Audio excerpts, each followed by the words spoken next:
15 minutes হৈ গ'ল। মই ঢাকনখন এতিয়া আঁতৰাই চাম।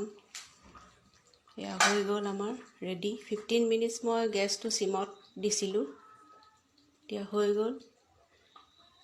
ইয়াৰ গ্ৰেভিটো খাবলৈ বহুত টেষ্টি হয়। এতিয়া মই গেছটো অফ কৰি দিম। মই আজি আপোনালোকক এটা ব্ৰইলাৰ চিকেনৰ ৰেচিপি বনাবলৈ শিকাম ফিছ মাছৰ কাৰণে। প্ৰথমতে ব্ৰইলাৰ চিকেনখিনি ৰিফাইন তেলত ফ্ৰাই কৰি ল'ব লাগিব ভালকৈ। অলপ ব্ৰাউন হোৱাকৈ চিকেনখিনি ফ্ৰাই কৰা হৈ গৈছে, ফ্ৰাই হৈ গৈছে। ইয়াত জলকীয়া গুড়ি দি দিম। জলকীয়া গুড়ি দিছোঁ।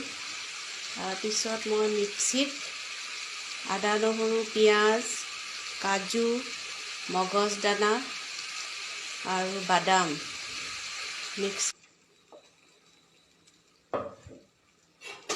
এতিয়া এইখিনি ভালকৈ মিক্স কৰি দিম।